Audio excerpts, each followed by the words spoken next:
At 2:45 p.m., shortly after senators were ushered to safety from the Senate floor, insurrectionists reached this Senate gallery.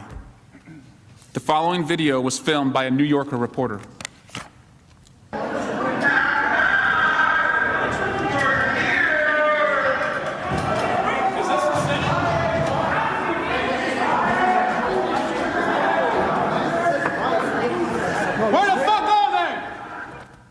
Minutes later, the insurrectionists invaded and desecrated the Senate floor. These vandals shouted and rifled through the desks in this room. They took pictures of documents and of themselves, celebrating that they had taken over the floor and stopped the counting of Electoral College votes.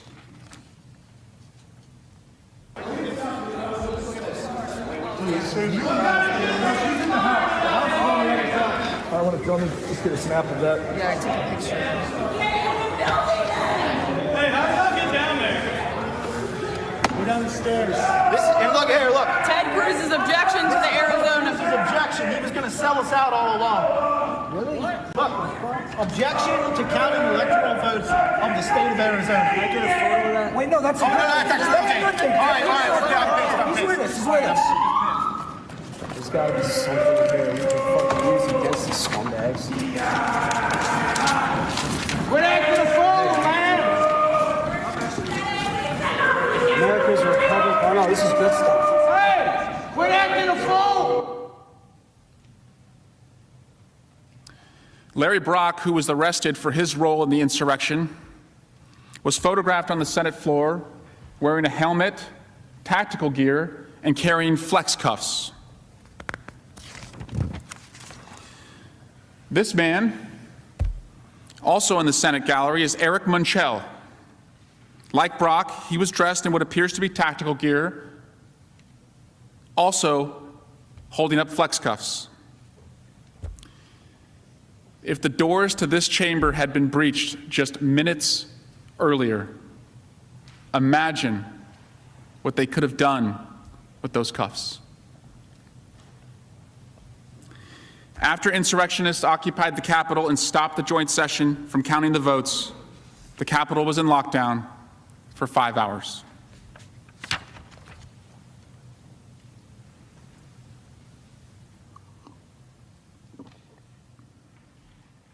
As long as it took to get back to the Capitol, to get back to the certification of the election, it could have been so much longer.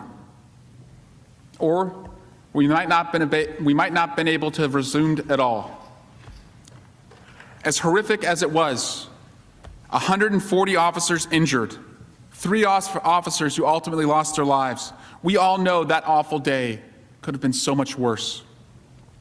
The only reason it was not was because of the extraordinary bravery of the men and women of the Capitol Police and the Metropolitan Police Departments. For hours and hours, these insurrectionists were in hand-to-hand combat with these brave men and women. Like some of you, I come from a law enforcement family. My dad was a cop.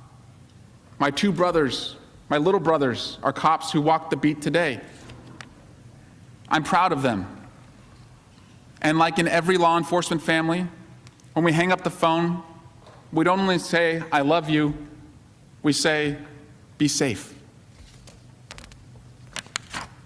So let's focus now on the attack and what it was like for the officers defending the Capitol that day. And again, I want to warn you that the following audio and videos are graphic and are unsettling. But it's important that we understand the extent of what occurred. Here's an audio recording from the radio traffic of the D.C. Metropolitan Police Department describing the violence. Cruiser 50 and county were still taking rocks, bottles, and pieces of flag and metal poles. Cruiser 50, the crowd is using munitions against us. They have bear spray in the crowd. Bear spray in the crowd.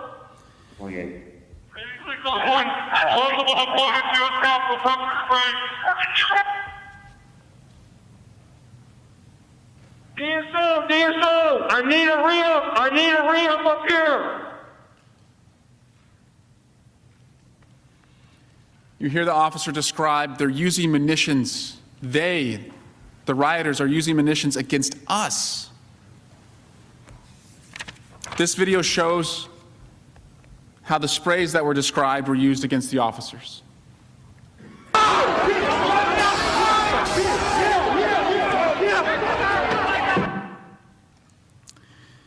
In a separate Metropolitan Police Department radio traffic recording, you can hear an officer when he realizes that the insurrectionists had overtaken the police line. There's a victim. We lost the line. We've lost the line.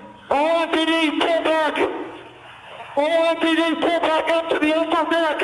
All MPD, pull back to the upper deck. ASAP. All MPD, come back to the upper deck. Upper deck.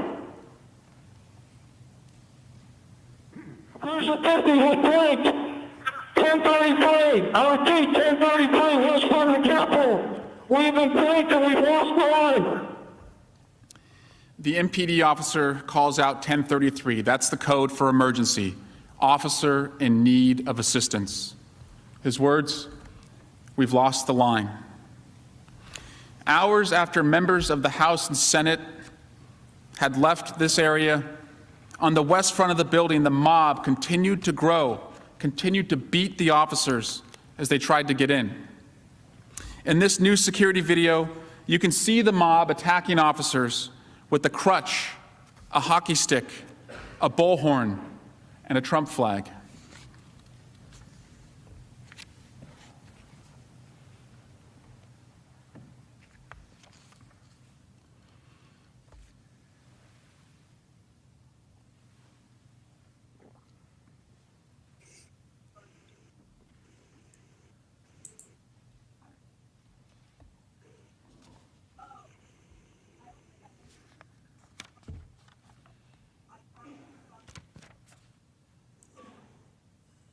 I want to show you that same attack from the officer's perspective from his body camera footage.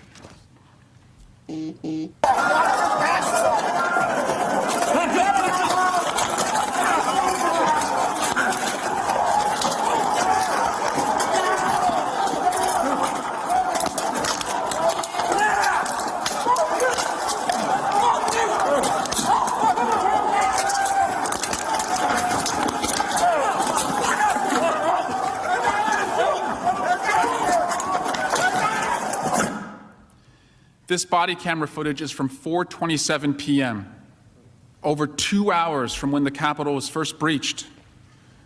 The attack on police that afternoon was constant. Metropolitan Police Officer Michael Fanone, a 20-year police veteran with 4 daughters, was part of a line of officers protecting the Capitol. He was one of 3 officers that the mob dragged down the stairs. When they dragged him, they stole his badge, his radio, his ammunition magazine, and they tased him, triggering a heart attack. Here he describes his experience. Looked like a medieval battle scene. Some of the most brutal combat I've ever encountered. At one point I got tased. People were yelling out, we got one, we got one.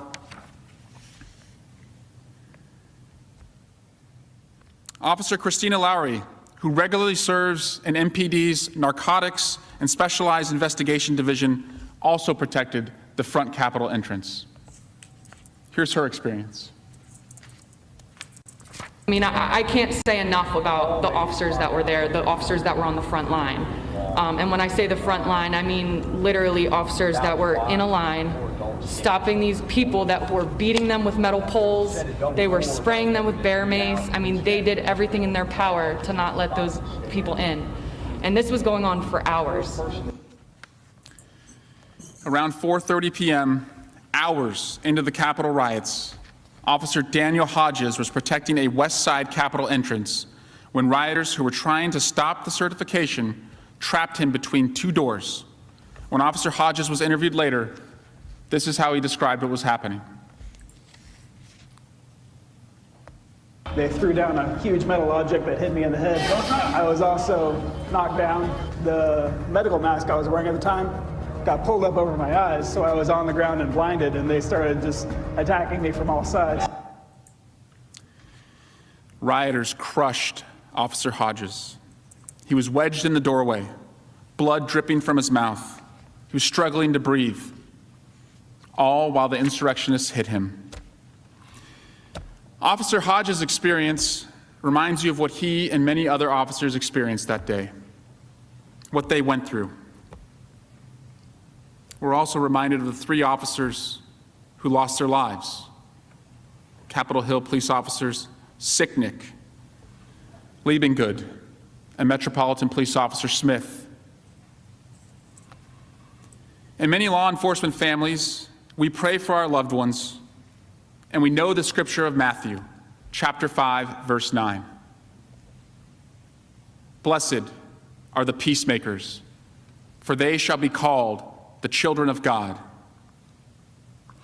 I'm sorry I have to show you the next video, but in it you will see how blessed we were that on that hellish day we had a peacemaker like Officer Hodges, protecting our lives, our staff's lives, this Capitol, and the certification process. May we do all we can in this chamber to make sure that never happens again.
Mr. President, we'll now have a recess for dinner and we'll resume at 6:15. The Senate will stand in recess.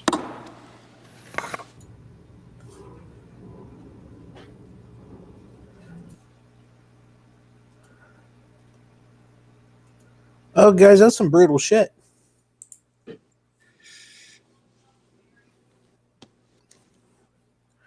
That is, that's hard to stomach. That happened right in our capital. Yeah, kind of, why do you need to call a witness when everything's on tape? Frank, I almost hope that they start calling Republican senators as witnesses, and then force them to vote against what they just witnessed. Yeah, it would be interesting. I mean, they were there, they experienced it. I would say it's appropriate to call them as witnesses. The thing about it is, I mean, maybe it's appropriate to call House members that were there because they're not actually finders of fact. Either way, I know you're going to have a tougher time to find people that are not partisan on the House side, but there were some. If you recall, there were people that voted for impeachment from the House. But I think it's an interesting concept. I mean, they were definitely there. They experienced it. They lived through what the issue is here.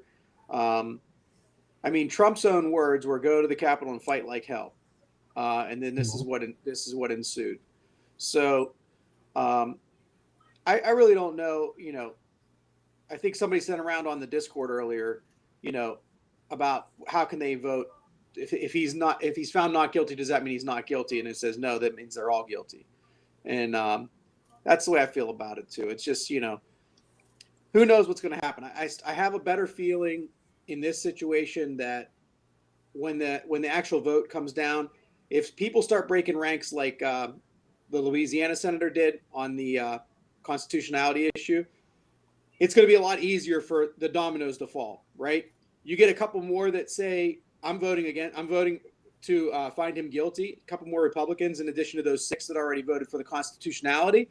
Then you've got 8, and it looks like everybody else standing around them is going to start to say, well, why should I be holding the line here, so to speak, along the theme of what we just watched, holding the line.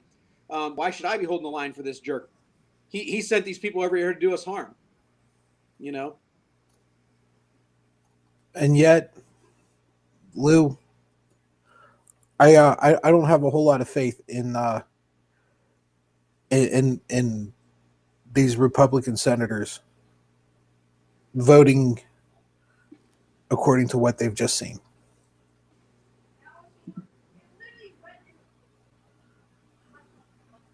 You know what? It just amazes me. They know.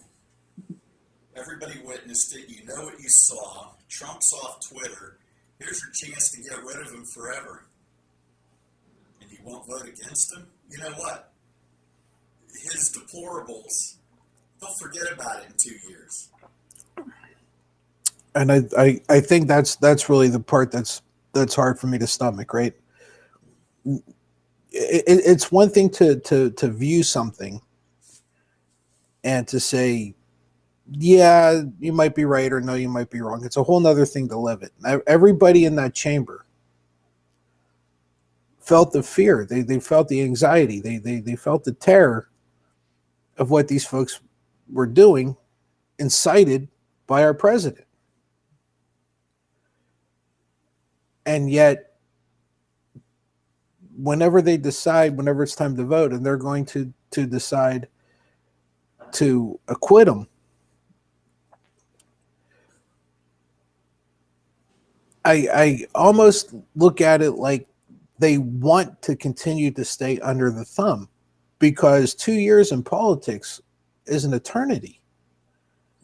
Frank, it's 2 years is an eternity. Hell, 2 months is a long time. These guys could be out from under his thumb. Vote him guilty, punish him, and by April Fool's Day, you got a clean slate. Yeah, I mean, it makes you scratch your head. We've talked about to figure out what's the motivation. We've wondered if the money that comes into the party from the dark sources, like possibly Russian money, possibly other sources that are backing Trump, are saying to those people, look, your money's going to get cut off if you don't support this guy. Because, we always talk about follow the money, right? Really logically, what you just laid out, Patsy, is, and by the way, thanks for joining us, Tactful Anta. Hey to you. And if I don't know what kind of plays you're looking for, if it's stock market plays or you're talking about FIFA plays or whatever, but we'll be glad to indulge you if you let us know. But thanks for joining. But you've laid out the logical basis for why you would want to get rid of this guy and how the opportunity is right in front of them. So otherwise, there's nothing on the surface that makes sense as to why they wouldn't be just torpedoing this guy right now. He sent people to do them harm. It's all on video. He's whipped them up for years. It's clearly directly from this particular person, former President Trump. There's no reason why they shouldn't vote to impeach him other than money. I mean, I'm just speculating, but I don't know why else they would do that. The thing that gets me though, Frank, they're going to need 17, right? Yeah. I think that's what they need. They're going to need 17 Republicans to do it. Are you going to hold up funding for all 17 of these guys? You will never get anything you want past then, because if you're going to cut their money, it's basically the little kid holding his breath because he didn't get the cookie, right? Not only are you not going to get the cookie, you're going to be punished now, because if you're not going to back these guys in 2 years for whoever's up in 2 years, you've now lost control of everything.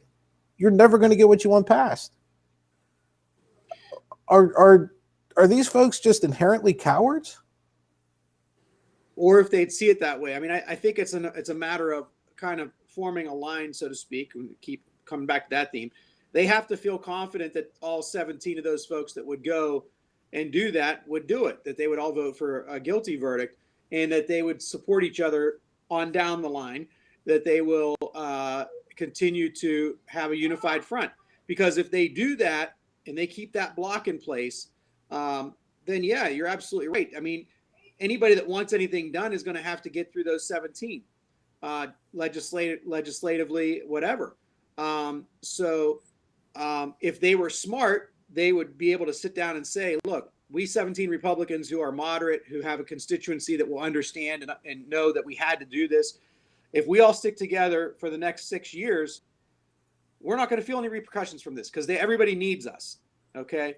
But I don't know if they're politically, you would think they're politically savvy enough to do it, but if they trust each other enough to do it, and if they have the long-term vision enough to do it. I don't get, Lou. What happens to these guys? 2 years is an eternity, and maybe I'm looking at it from the other side of the coin now. But what happens to these guys 2 years from now, whenever they vote, or whenever they vote to acquit them? It looks to me like they're in a tough spot, because if they vote to acquit them, I don't care who's running against them. Whoever's running against them is just going to show these tapes. It's just going to show these videos and say, yeah, this guy or this woman was too arrogant, was too much on the take, was too scared, was too whatever to represent you. That they decided that they were going to vote to acquit. They didn't care about you. If they did, they would have voted to acquit. So these guys have a tough. And the thing is, they could use those same tapes in their primary. Yeah. And say, my opponent wanted me to acquit a treasonous traitor over this. I did the right thing. I protected the Constitution. And I served X state or whatever it was. I protected you. To me, it's easy. Right? I protected you. I protected your family. I protected you from a possible dictator that was in cahoots with Putin or something. I mean, right. There's a really good chance with the way you're seeing the electorate go and the direction that the electorate tends to be leaning. I know all politics is local. I get that. I understand that. But national electorate is a reflection of local politics, right? Maybe not individually, but as a whole. These guys are not, they're not exactly making it hard for the Democrats to unseat them. no, and I just saw a thing run across here that 70% of Republicans are in favor of what Biden is doing for the pandemic, relief and vaccinations. Because the pandemic's hitting everybody. Right. 70% right now. That number is going to go up after the next few days with this going on. So, Frank, you got this shit going on. You got Biden, who I honestly think is playing this thing like a champ, where he's not getting involved at all. He's just standing back and saying, "Well, let the Senate do whatever they're going to do. I'm going to worry about making sure you don't get sick." Right. And I'm going to make sure you got it on your table. We'll make sure this relief bill gets passed, and I'll get that money out to you as soon as possible. That's pretty good. This guy's savvy. Yeah. It's not exactly Sleepy Joe there, is he?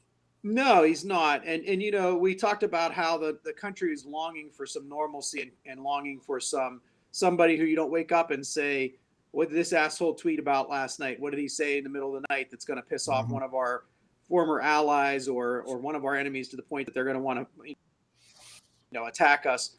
So, he's got a lot going him, and he's not fumbling the ball. He's actually, running towards the goal line pretty nicely. He's in a good stride right now.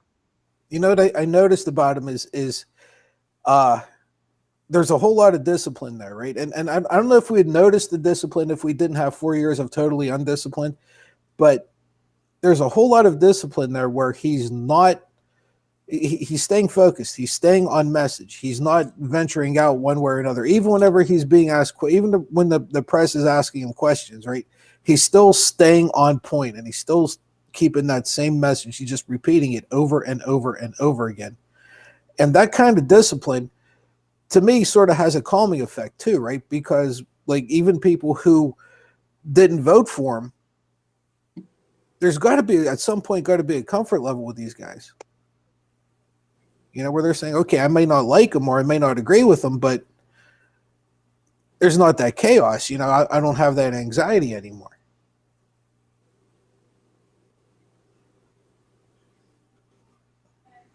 Absolutely. I mean, he's, you know, he's got that, and you would pick up on it, being that your background is, and your art, and you're always constantly training yourself to be disciplined.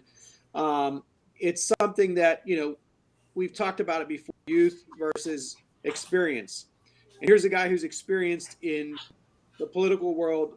And, you know, everybody who flocked to Trump, a lot of people who really were MAGA, loved him because he wasn't a politician, right? Right. And I understand that. I get that to some extent. But the problem with that is he didn't know how to govern or lead from a policy standpoint. And policy is something we really, really need. We need policy directives. We need the ability to govern and go across the aisle and figure out how we can get things done in this country, especially now more than ever. And it's why Trump's approval rating dipped so low with everybody, including Republicans, at the end of his presidency, because he didn't understand how to get things done. He just wanted to start fights. He just wanted to, you know, be look at me guy. Whereas Biden is kind of like you said, he's standing back, but he's getting things done. He understands the process. The experience that he has within politics, the experience he has in government, in governing, is serving him very well. Serving him well. Hello, Marba TV. You complete us too. Thank you for joining us. Great reference to a good movie, an all-time great classic. Tom Cruise starred in it. Lou, did you happen to see what Biden's approval rating is? 63, 64 right now. Something like that, about lower to mid 60s, right? Depending on which poll you look at. But we'll say lower 60, just for the hell of it, say 62, 63. And we're being a little I'll tell you, let's say 63. Just because it's a single digit, not a single digit, but it's a single number. And if we're a little low, that's okay. But I promise you, we're not high, right? 63. That's about 20 points higher than Trump ever got in 4 years. Okay, Biden's gotten that in less than a month. Right, 20 points higher. Now, I might be silly, but I don't think that's all Democrats. I think there's some Republicans there, and I think there's a whole shit ton of independents there who are just, like you said, they're kind of happy with what he's doing so far. He's at least saying the right things. Eventually, he's going to have to put up, right? Eventually, he's going to have to pay the piper. But so far, lose 63%. Tell you what, if he could get a major vaccine and those major vaccine rollout into distribution better, plus those checks out in the next month, it'll be 73. Yeah, I don't think that's out of the question. I really don't. I think that there's so much room to go up because of what we've gone through. I agree with you, Lou. I think it can go up really easily. Because the bar was set so low? Yeah. Yeah. Yeah. And people are yearning for leadership. They're yearning for a unified, leadership that's going to help this country. And the one thing, I've always heard from all of the immigrants that I've been around, right? They've always said the same thing. The Americans want to be led. and the American people want to be led.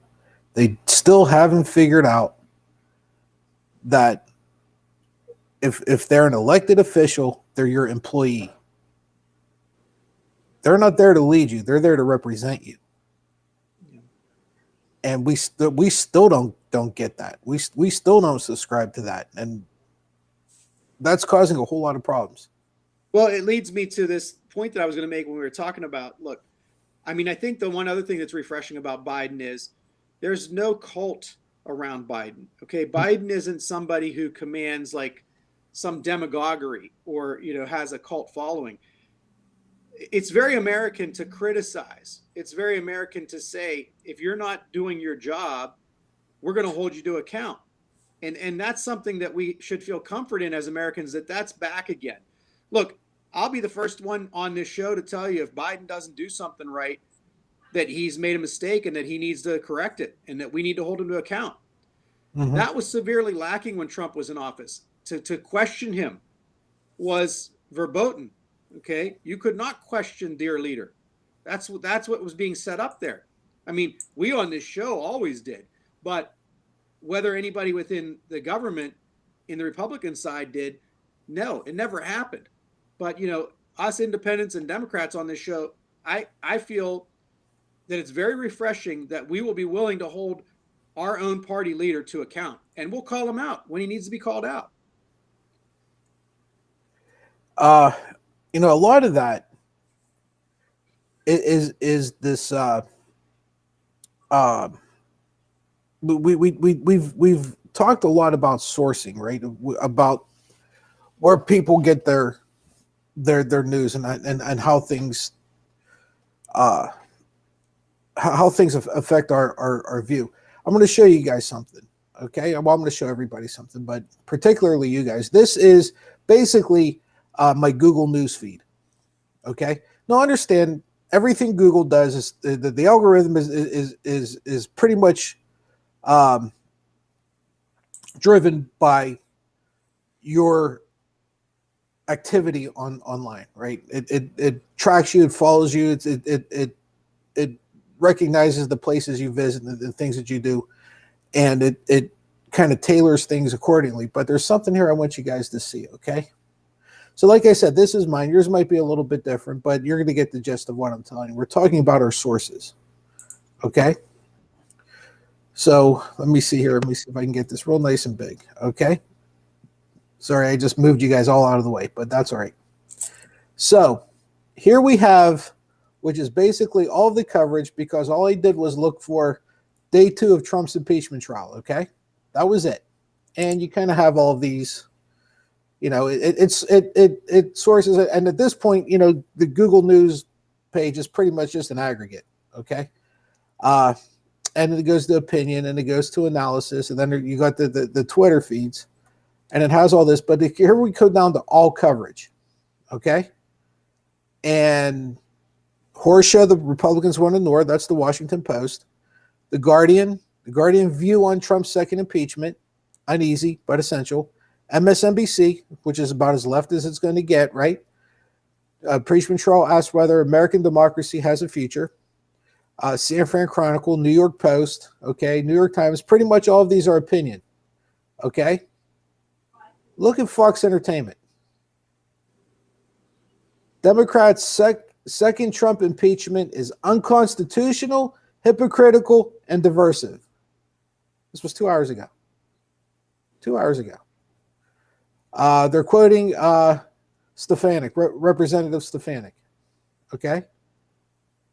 Everything else is actually either telling you that it's an opinion piece or an editorial, okay? Fox Entertainment,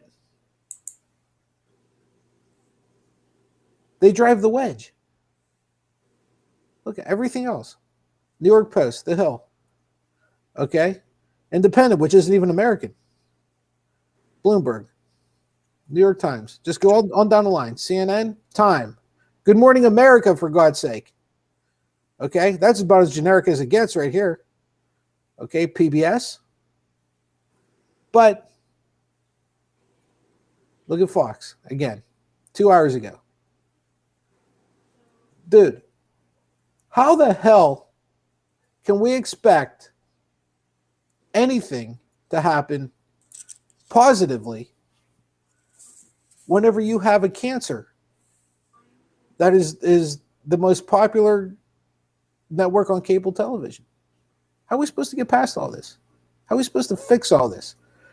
And if we could, why didn't we do this 4 years ago? And I promise you, we wouldn't be having an impeachment trial right now.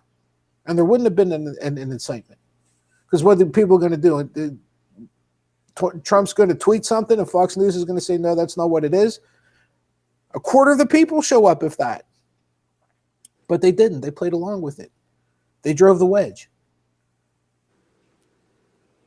How do we address this? I'll start with Frank. Well, I have a feeling I know what Lou's going to say, so I'm not going to steal his thunder. I'll say this.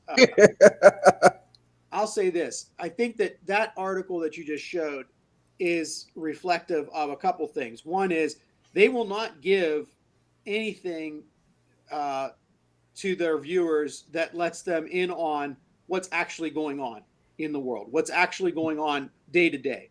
They only want to color a picture that makes their viewers happy, that continues to feed them the narrative that they want to hear. So that's scary in that there's people out there that I talk to and I tell them something or I ask them something. They never heard of it. They don't understand. They don't even know what's going on. They don't even believe, or they believe that the rioters on January 6th were Antifa dressed up as MAGAs. It's mind-blowing, okay? And that's things that get supported on Fox News and the likes of that. I'm radical when it comes to Fox News. I said I'm not going to steal Lou's thunder, and I won't. I'll just say this. I think that they should just – I'd love to see Jeff Bezos or somebody, Mark Cuban, put together a group, go buy them out, and start airing all liberal opinions. Say this is a liberal opinion, or don't even call it a liberal opinion. Just say this is now an opinion network. It's called Fox News. If you're a MAGA, you're going to love it. And just air liberal opinions every day, every day, every day, every day.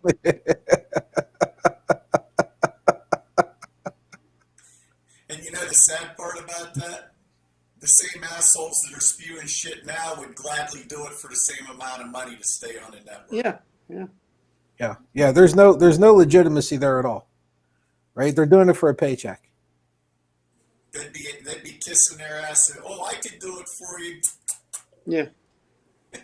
Yep. Imagine what they would do if you gave them a 10% raise. Right. We're going to talk a little bit about we're going to talk a little bit about anger on Facebook, because I got something you guys are not going to believe this shit. You're absolutely not going to believe this shit. You will. I thought Lou was going to tell us about the Fairness Doctrine, though. Again, we got to remind people that that's what we need, right? Well, it has to be done with some modifications. Plus, you're going to be up against a First Amendment lawsuit. So? And, you have to also put out the message. What I keep pounding all the time is don't forget who owns Fox Entertainment. Oh, geez, it's an Australian and a Saudi prince. Yeah. Do you think they have the best interest of the United States in their hearts? No. Not even close. And yet, these people act like what Tucker or Carlson says is like the word of God. Yeah. I was laughing, Frank. I had a coworker yesterday. Was talking. I had to give him pricing because I have to do pricing for our other divisions sometimes. And I said, freight's high going up into Washington State out of California. A lot of empty running. And he says, oh, probably because of Antifa. And I said, no, they don't have an issue with that. I said, probably the rate's up in Washington with all the MAGAs running around, though. Just to. Yeah. He said, well, that was Antifa at the Capitol. And I said, what the hell kind of news do you watch to get that kind of bullshit? Oh, you guys are not going to, you guys, I'm telling I you. Said, you know what? I've had enough of that and letting them go. It's like, and you know what? He went dead silent and changed the subject. Oh, yeah. And changed the subject. I said, I don't care anymore. Here, prove it. Yeah. You sometimes got to call people to the carpet. You do. I said, yeah, is that why everyone that was arrested is an ardent Trump supporter? Yeah. Yep. They have their own reality. I honestly would love. Well, maybe not. I'd probably, my heart would probably stop. But I would love to see how Fox Entertainment is covering this. Yeah. Yeah, I really would. Welcome to Voluntary Crowery Tea and Gabby Jenton Jew. Thanks for joining us. I'm going to show you guys something since we're on the subject.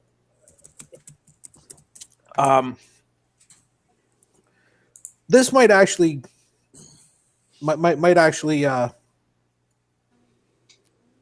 it really blew me away. All right.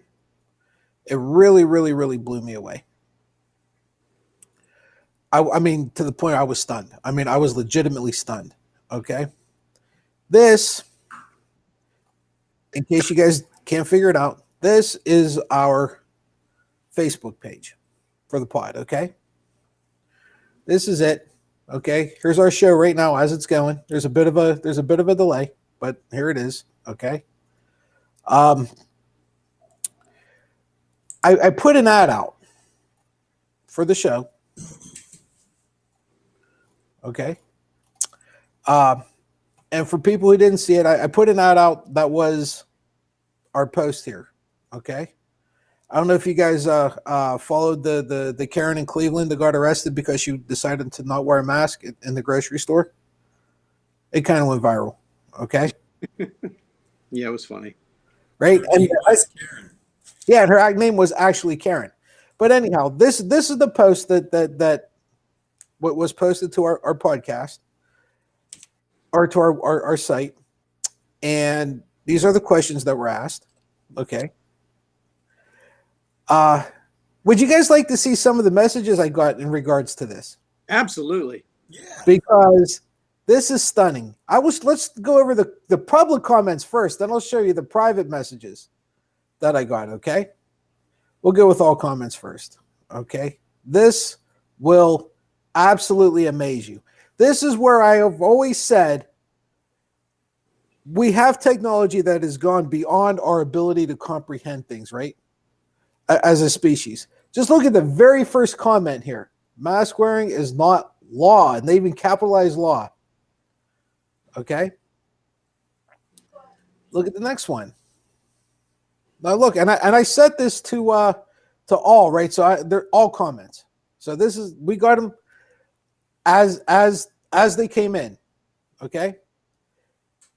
Look at this. Look at this brilliance right here. Can we self-identify as a gender which is immune to COVID-19 and so also can't spread it? So we can then refuse to wear a silly mask. Yeah. These folks are just so, they're so upset about a mask, and it's mind-blowing, quite frankly. The idea that it's not a law, is it not a law? It's not a law to wear a shirt and shoes, but stores have refused service to people for not wearing a shirt and shoes for forever, and they can do that, and everybody knows that. It's not a law, though. You're not required to wear a shirt out in your front yard or driving down the street or anything like that.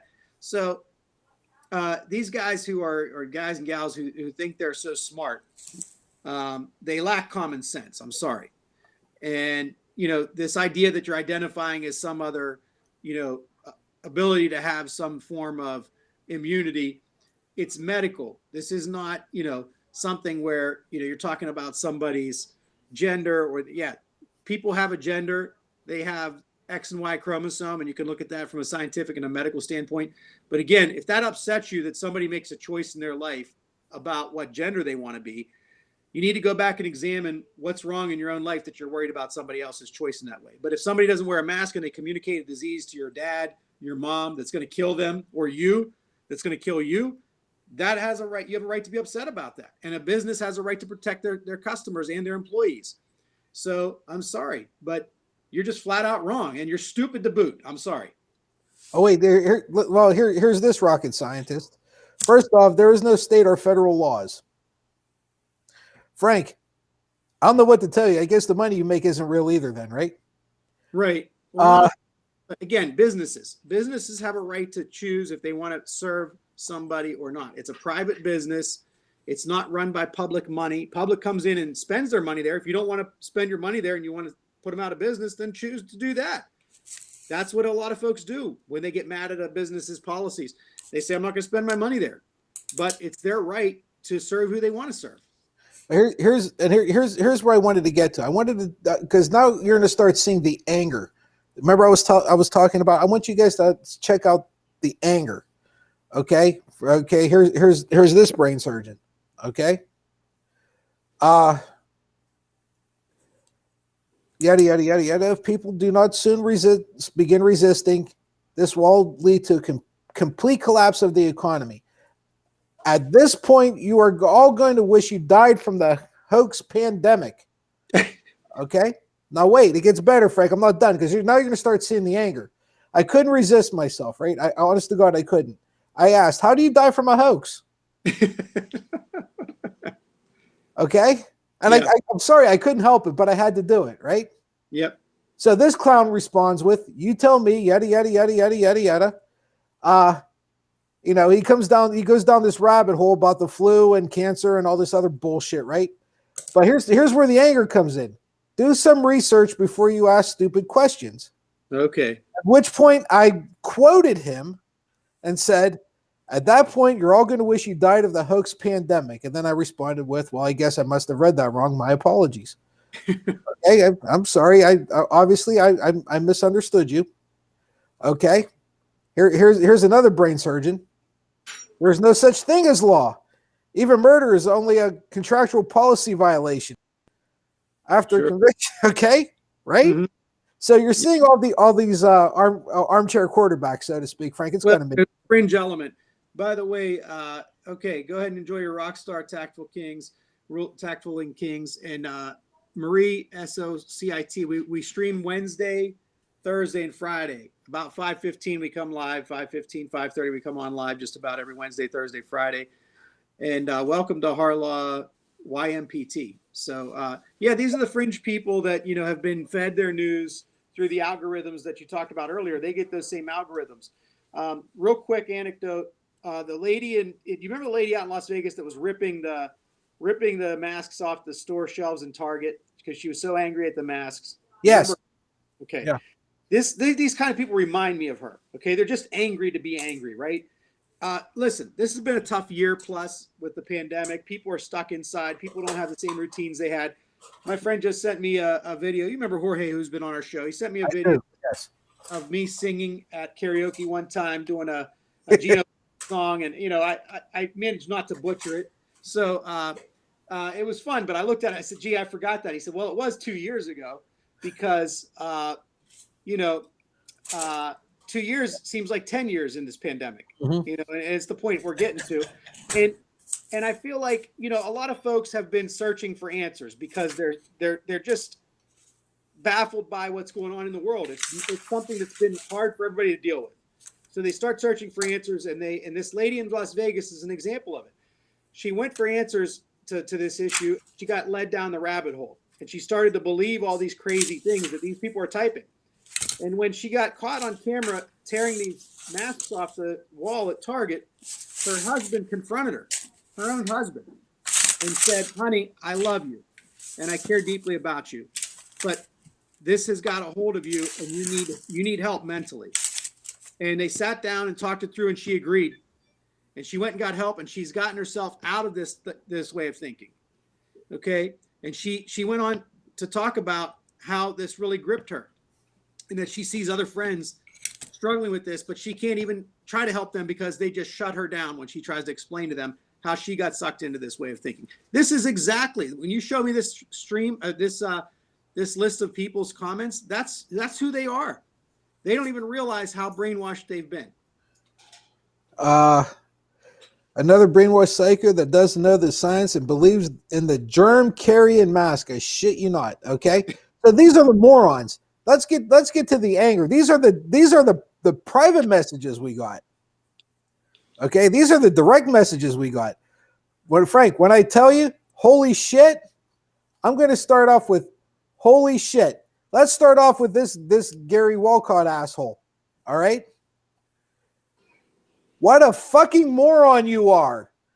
Are you serious? Shit for brains. And he capitalized shit. That was nice. Shove your worthless mask up your old ass, capitalized ass, not old ass, which was just ass. It's usually the miserable aging Democrats that like the slavery of a mask.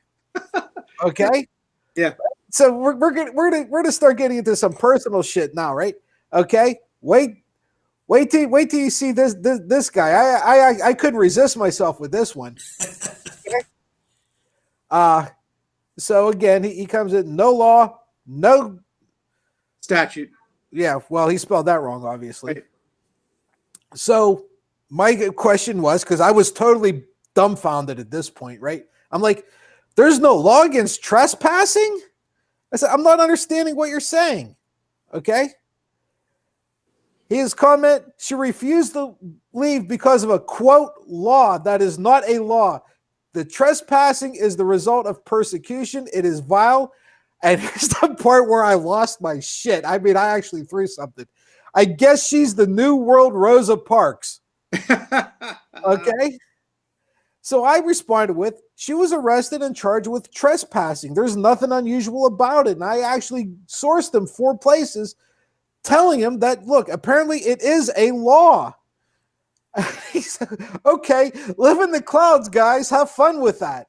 And I said, well, please source your argument then, because now I have to see where the hell he's getting his information, right? I mean, I'm waiting for it to be like Nickelodeon or something, okay? Why would I have to source my argument? This is blatant. I suppose it's supposed to be persecution for non-compliance of a non-law. Let that sink in for a second, okay? I'm not wasting my breath on you. Have a nice day. And I said, because anyone can state anything as fact, but without sources, it's only an opinion. He said, like I said, have a nice day. And after this one, guys, I quit. I couldn't. You know when you get to the point where you just don't know how to answer somebody? Just remember, it was a matter of opinion, and guys, I can't make this next line up, that Poland attacked Germany. The propaganda that really initiated World War II. There is no source for facts other than what is written in the Constitution. And obviously he didn't capitalize Constitution, but that's okay. I got to the point where I'm like, everybody on Facebook, at least every white guy on Facebook, every like teen or middle-aged white, well, I shouldn't say teen, but they're angry, dude. They're all fucking angry. Yeah. Yeah, they're so angry they don't even know what they're angry at anymore. And welcome back, Betten Tocino. Thanks for watching us. We're glad you're with us. Voluntary Pro ERYT. We don't know what you want us to change, but you let us know and we'll try to work on it. But anyway, thanks for joining us. Yeah, they're all angry and they don't know what they're angry at. And they were angry when they had the presidency with their boy, the Looney Tunes Trump. They were angry when they were appointing Supreme Court justices that they had to go through a process to be appointed. They were angry when they had the Senate, when they had the House of Representatives. They're never happy. They're never satisfied. I mean, look, again, we have a state of normalcy now where we have somebody who's a leader, an actual leader, who's going to listen to the people, who's going to do things, and he will be held to account by us, as we've talked about before. We're not angry. Listen, I'm not a slave to a mask. I wear a mask because I've been educated by people who are smarter than me in medicine and science. I also know that when I go to get surgery, or my son goes to get surgery, like he had to not that long ago, as you know, when they went into the operating room, the surgical team wore masks. I mean, they've been doing it for a long time because they don't want to transmit bacteria and viruses into a field where there's an open cavity. Okay. We walk around with open cavities around that are hosts for viruses. There are real things called viruses. There is one that's called the coronavirus right now. It's a real thing. Okay. COVID-19, the strain of it. This is a host for coronavirus 19. It can enter through these areas. What can stop it? a mask that filters the particles. It's just science and medicine. I didn't make it up. I'm not a slave to it. I'm listening to that. Tactful and Kings, thanks for the follow. We truly appreciate it. Frank, maybe it's us. We got to kind of pull Lou into this a little bit, because you and I follow a lot of international sports, and we know how hard it is for two countries to agree on, let's say a handball or an offside call, right? And yet these people want to insist that the entire world is involved in a conspiracy about this COVID-19 when they can't agree on the rules and the interpretation of the rules of a game. And yet there's some worldwide conspiracy. Everybody on the planet, literally everybody in every country on the planet. Okay, you can't get, France and Spain, who are basically right next to each other, to figure out if VAR is worth a shit or not. I don't get it. I don't get how you can look at and I always make the argument, and Lou, I tell people that I work with, I said your argument is the entire world is involved in a conspiracy. How do you wrap your head around the entire planet? Do you realize most of these people you're arguing with don't know there's a region outside of Newcastle or Dallas or Cleveland or wherever they may live in this country? Apparently not. I wouldn't be that frustrated. Honest to God, I mean, I've been in 31 different states so far. You know what? There's a lot of nice stuff in this country. Yeah.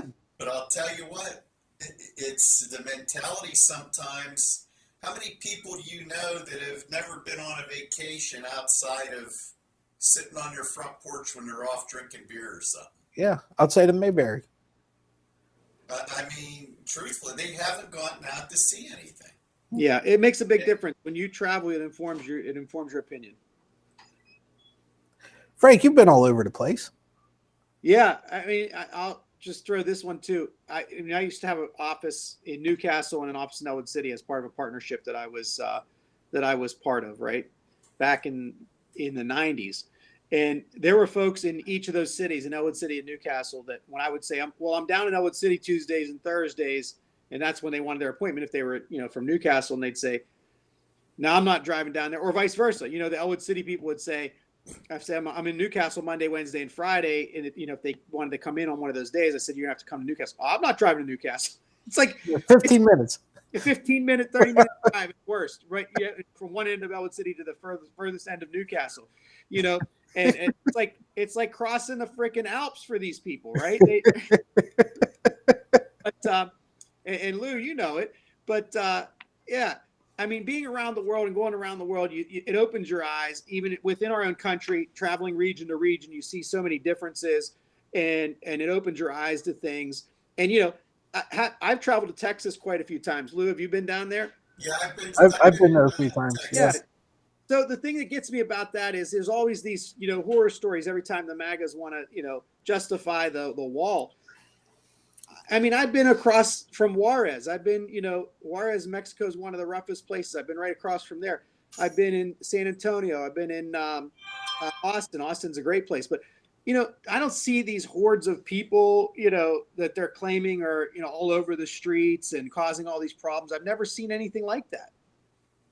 I'll tell you what, if San Antonio was a little closer in air flight, I told my wife I'd love to take her there for a weekend. San Antonio is fabulous. I love that town.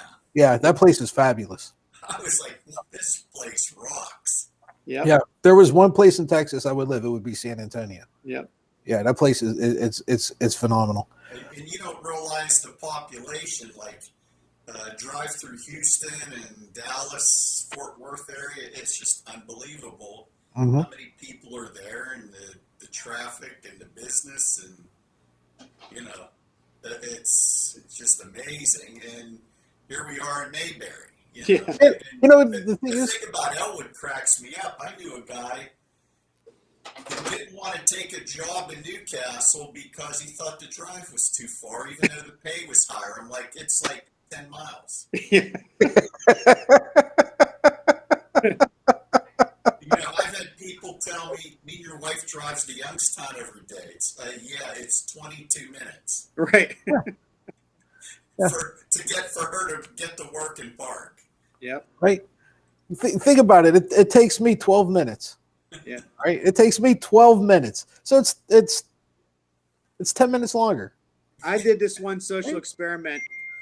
One little question not too long ago, Patsy, about having countries agree to this whole pandemic idea that everybody's going to be on the same page. We're going to all agree that this exists. We're all going to agree that the way to fight it is to socially distance, to wash our hands, to wear masks. Those three things.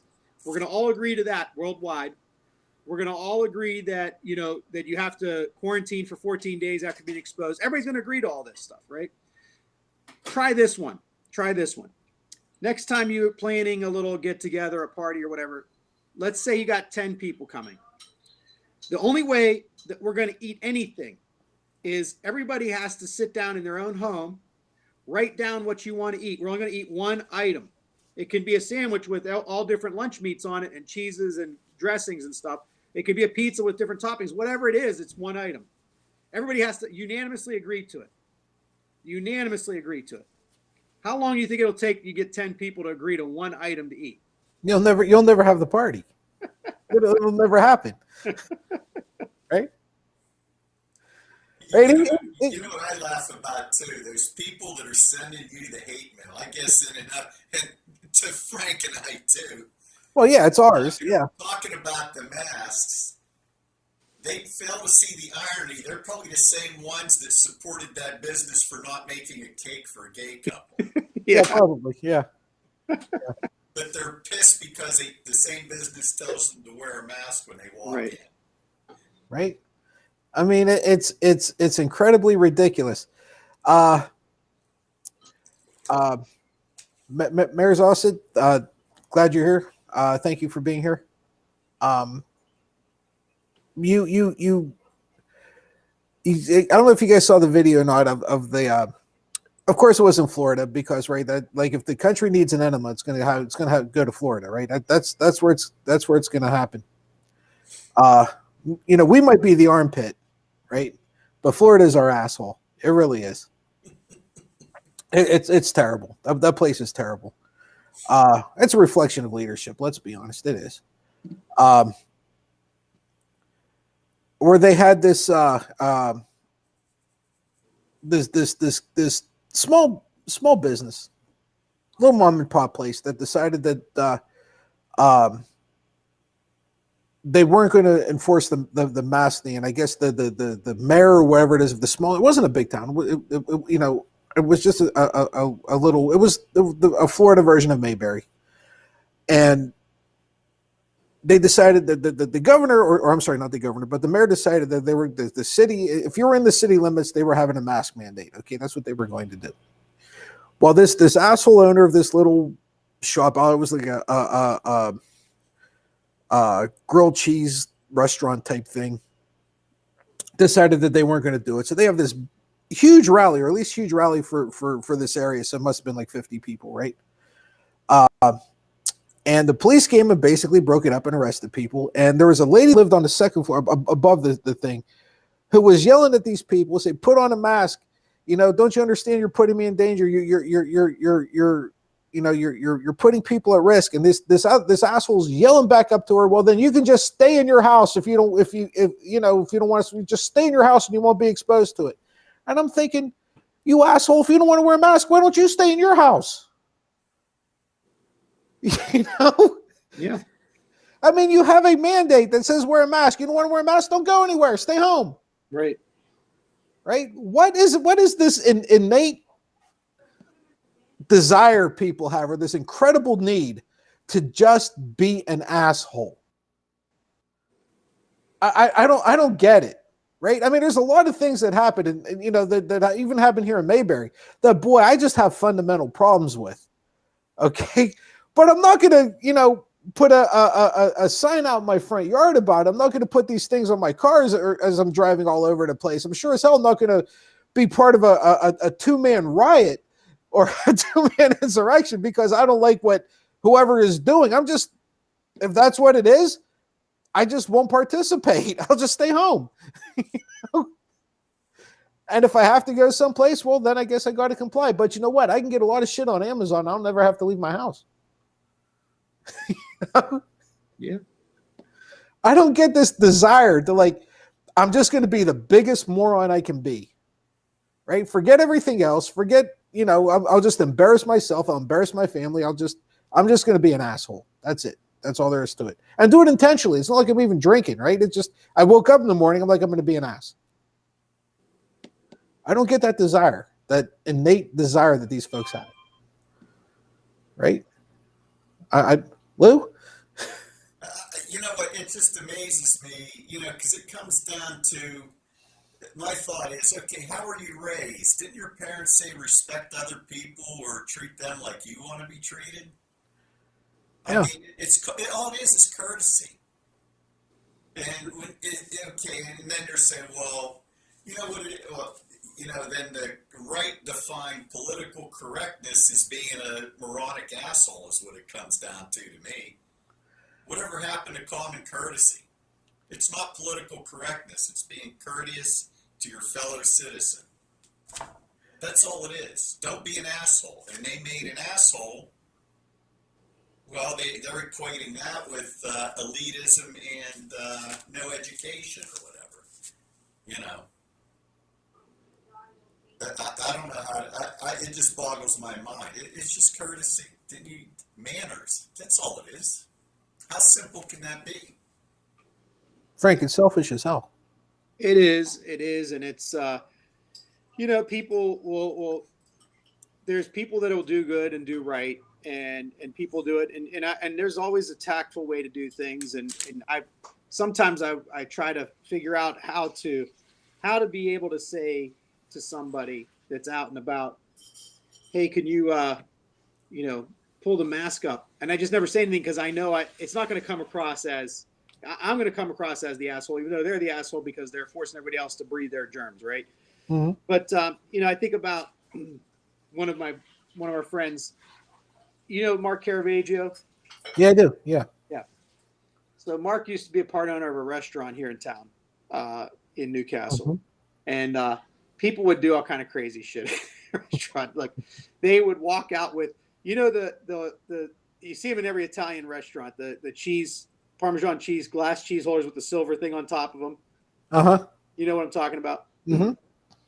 People just pick them up, walk out. They think that's their part of their meal, that they are entitled to take your glass Parmesan cheese holder with the Parmesan cheese in it out the door. So Mark was the kind of guy that instead of getting mad about that, and this would make the point beautifully in front of everybody, he'd say, wait. He'd grab it. He said, don't take that one. It's half empty. He'd go back and get a full one.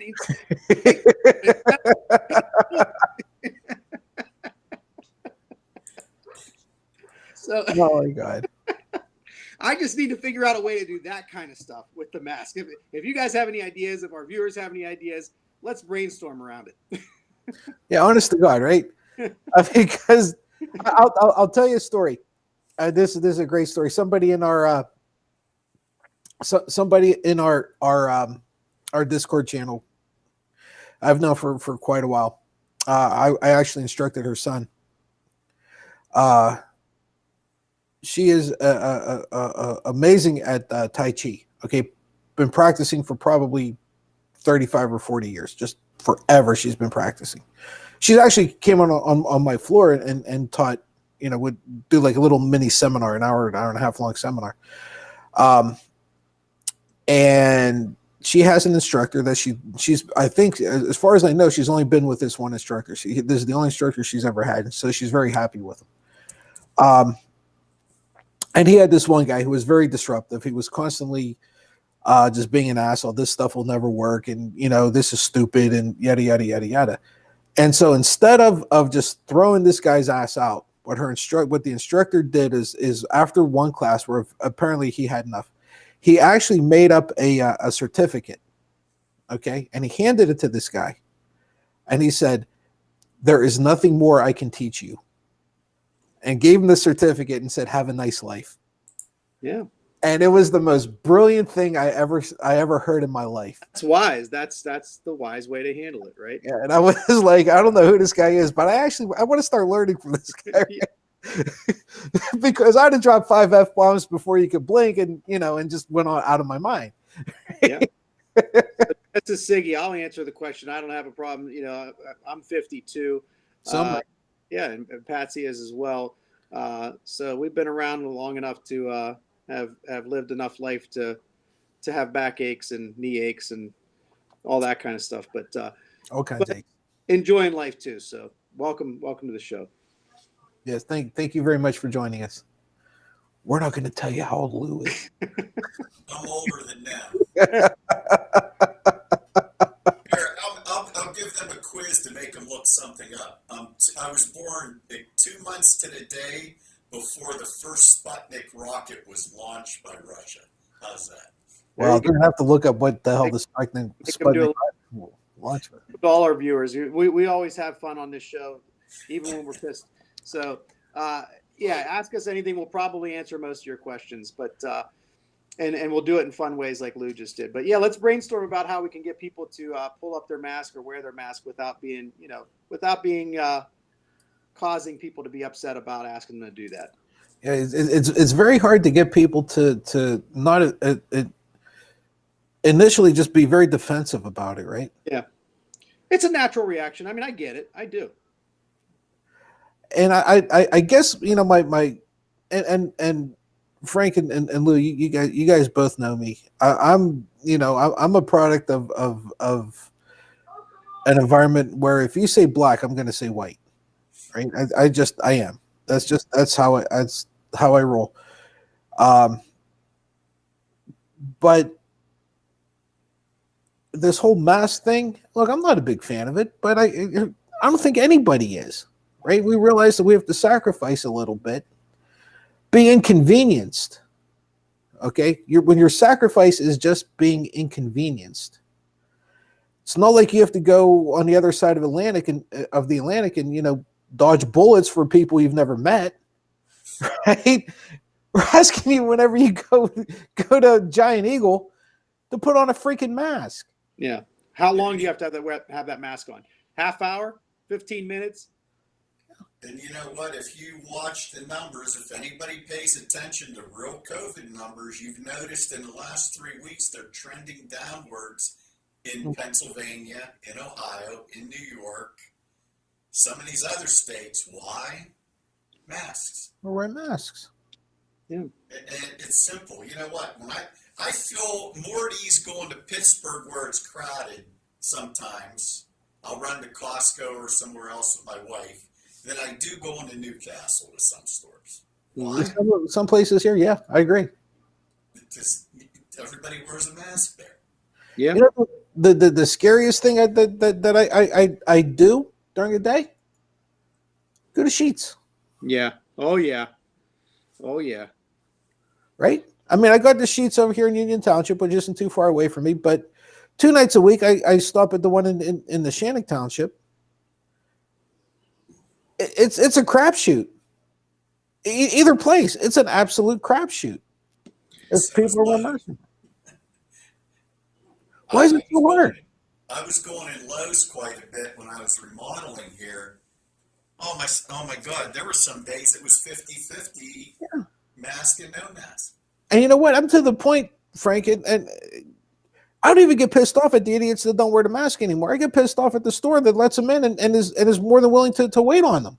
Yeah, and we talked about this with regard to Sheetz the one time. Like the late night I went there the one time and there was kids in the line and half of them were wearing masks and half of them weren't. And, I got up to the front of the line after everybody got served and I said, isn't there a mask requirement in this store? And they said, yeah, we able to supply free masks over there for people if they don't bring them in. I said, well, there was just, at least 5 kids in here. There was about 10, 12 people, and at least 5 of them didn't have masks on. And they said, well, they're just kids. They're college kids, and they're breathing the same air as everybody else is, But anyway, I just thought, that night too, and I think we may have touched on this, those poor people at Sheetz that are just probably making what, $10 an hour. They don't want to be bothered with trying to enforce that rule. It's going to be a pain in the butt for them on the night shift, trying to tell a bunch of kids to put a mask on. It's a nightmare. But somebody in the corporate, because Sheetz is big enough now, somebody in the corporate should be able to come out and figure out how to make that easier for them. Actually, we love that you're loving the stream, dude. Thanks, Bet. We appreciate it. Lou, you remember whenever the big stink here in Mayberry was whenever our local Walmart. Yes, I cannot believe I'm actually saying these things. I feel like I should have banjos playing behind me, right? Our local Walmart decided that they were going to enforce a mask policy. Remember, we were taking bets on how long it would last, right? And I think, like we said, 3 or 4 days, and we were twice as long as it actually was. But you had folks outside the doors that were enforcing the mandate, right? They wouldn't let you in if you didn't have a mask. And I work with one of the guys in my second job. I work with one of the guys that were there. These folks are not trained, they're not prepared to deal with somebody who's basically, which seems to be the theme of our show tonight, who basically are just going to be an asshole and give them a hard time about it. And I agree with Frank. If I'm making $10, $12 an hour, I'm not so sure I want to put up with the bullshit. I don't know if it's worth it, to be honest. I mean, ultimately my health is, but the initial confrontation, I work security, and I'm not so sure that I can't imagine being a 18, 20, 22, 24-year-old kid who would be willing to put up with that. Yeah, you're not trained. If you want to go home and not, when you walk out in the parking lot, not have some idiot waiting for you. Right? And even though it may seem, far-fetched, there's a possibility. Yeah. Right? I mean, there's been people killed over it. Was the guy up in Michigan got killed at a dollar store or something? He was a guard there. He had a family trying to enforce their mask mandate. Somebody got mad, brought back their father, and killed the guy. It's happened in a variety of places. I love America too. I don't know if it's sarcastic or not, and it's fine if it is. I mean, at times I get disgusted with people's behavior. At other times, I'm certainly very thankful that we had the privilege and ability to grow up in a country that afforded us all of the opportunities that we've got in this country. So I do love America. I love that I was lucky and blessed enough to be born here and grow up at a time that we did. Times have changed a little bit, but I still believe in our opportunity that we have here. I also think that people are the same wherever you go around the world. There are differences of opinion or different ways of living, but human nature is human nature. And we could talk about that sometime. I'm sure Patsy has a lot to add and Lou has a lot to add to that. Human nature is always going to be that way. You're going to have people that have tendencies to want to do bad things. You're going to have people that have tendencies that want to do good things and do the right thing. And you're going to encounter that wherever you go in the world. Yeah. Yeah, we are. Before we call it, there's one last thing I wanted to go over with you guys, because I'm real curious to get your opinions, and I'm really curious, even more curious to get our chat's opinion. I keep hitting the wrong tabs. I'm getting better at this, though. You have to admit.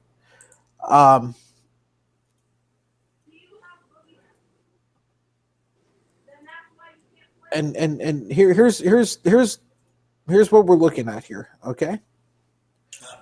Mark Cuban says he told the Mavericks to stop playing the national anthem. The NBA is not required playing the national anthem before games, but the league gave teams permission to skip the ritual this season. I'm not so sure if that's not a COVID thing or not. I'm not trying to read anything into this. but Mark Cuban, the owner of the Mavericks, said that he's instructed the team to stop playing the national anthem before its home games this season. He said straight out, it was my decision. I made it in November, and he's not going to do it. He's not going to comment about it any further. Cuban said he wasn't able to enact it because the NBA has permitted teams to run their pregame operations as they see fit because of the unique circumstances this season. Nearly 2/3 of the league's 30 teams are still not admitting fans to home games. This kind of goes on and on. It's a very, very well written article, very, very in depth. If you can read it in the Times, go right ahead. But I'm more interested in the big picture here. Guys, do you think it is Cuban just being, I want to say, a little pragmatic because he probably isn't allowing fans in the stands, right? And if he's not, and there's no social interaction between the league, the teams on the court, and the fans, is it really worth doing? Because basically you're just keeping people there longer. And admittedly, it's only a minute or two longer, but do you think it's something that simple, or do you think he's trying to make a statement? And the reason I ask is because, and Frank, how many games we watch, right? We watch European anything. There's no national anthem played, right? So do you think it's that, or do you think it's he's trying to make a statement, or do you think people are making too big a deal over this and he's just trying to be pragmatic? Well, I mean, it's a great question. And hello, VSCM Pop. Thanks for joining us. Thanks for saying hello, dropping by. That's a great question. I honestly, I think that the pragmatic side of it is a good take because, without people in the stands to listen to it, you're basically just playing it for the players, maybe the maintenance crews that are there. I haven't watched an NBA game this season, but if I recall correctly, regular NBA games that are broadcast don't always include the national anthem playing on the broadcast. Correct. Typically, they pick it up. They pick up the broadcast feed with the people talking about the game, and they may cut away to a commercial, and then when they come back, they're right into tip-off. A lot of times, I just don't see the national anthem being broadcast. So I don't think it really has an impact either on those in attendance, because there really isn't much attendance these games, or those that are watching on TV because it wasn't broadcast much. But knowing Mark Cuban, he has to have known that when he makes this decision, it would be more than just the pragmatic side, because he has to know that it's going to have a political impact. He has to know that it's going to be picked up by news outlets, that pundits who talk about it will talk about it. And I know that he's not afraid. He'll go right on Fox News and confront Tucker Carlson or whoever. He's done it before. He's not afraid of that. So I think he'll stand by his decision, and he'll tell us what his decision is ultimately. But, he may have had to the point where he said to his players, I'm not going to do this right now, given the political climate in the world. We're just going to sit here and we're going to just go play the game. That's what you're here to do, is play the game. We're not about this other stuff. I respect you guys. I'm not putting on a fake show for nobody. You guys are my players. You're my team, and I'm here for you. And to me, that may be what it's about, because he's always been known as a player's owner. Those folks that play for him love him. People want to go play for the Mavericks because of him. So to me, in my gut, that's what I feel like it's about. It's about sending something direct to his team, to his own team, is saying, we're all going through this pandemic. I'm not going to make you guys sit here and listen to the national anthem. You're here to play basketball. I'm not questioning your patriotic, instincts. I'm not questioning whether you are or you aren't. You're here to play ball. That's it. Yeah, Lou, I think it garnered a lot of attention and maybe a lot of eyebrow raising because of who it was, because it was Mark Cuban in particular. Did you see his press release today? No. The actual release, it's short. Dallas Mavericks news release. We respect and always have respected the passion people have for the anthem in our country. But we also loudly hear the voices of those who feel that the anthem does not represent them. We feel that their voices need to be respected and heard because they have not been. Going forward, our hope is that people will take the same passion they have for this issue and apply the same amount of energy to listen to those who feel differently from them. Only then we can move forward and have courageous conversations that move this country forward and find what unites us. That's good. That's real good. So he jumped on the opening that the NBA gave him, basically. Mm-hmm. Good for him. Well, it's his team. You know what? If there is nobody there, I mean, I'm trying to remember. They did start playing the anthem at some point, and it was, I think baseball did it first, but it was back, I forget when it was. And I'm not even sure it was at every game up until more modern history. Oh, yeah, yeah. To tell you the truth. Frank, with as progressive as the NBA is, do you think you're gonna see other owners following suit? I don't think so. I think some will, but it'd be a very few. I could see potentially the owners of the Warriors, the Golden State Warriors may do it. The LeCoultre brothers, they may do that. I'm trying to think of anybody else off the top of my head. I don't think Houston will do it. So you'll probably only see Dallas out of Texas. I think. I don't think San Antonio. I'm not sure if anybody else besides Golden State. And I'm trying to is there anybody else, as I'm going quickly through my mind, ownership group that might do that as well? I don't come to anything. And let me just say this, just for our audience sake. I personally enjoy the national anthem. It's not because of the words of it. It's just because, listen, I grew up going to baseball games with my dad. I grew up, sitting beside him at games, and that was special. And we'd sit there and listen to that together and stand up, and that's just a personal thing. It does, but understanding the history and understanding what's going on in our country today, to folks who have suffered, just like that statement that was read by Lou, I understand that and I get it. It doesn't offend me that it won't be played. When I go to a game and it is played, I enjoy it. I enjoy it because it brings back nostalgia to me personally. But the fact that it's not played is not going to offend me, and I'm not going to let it offend me. I'm just going to say, if this is what sparks conversation, hopefully it'll be good conversation. Hopefully people will take this cue and say, what's going on? Why are we at this point? Why are we at this point in our lives, in our country? Yeah.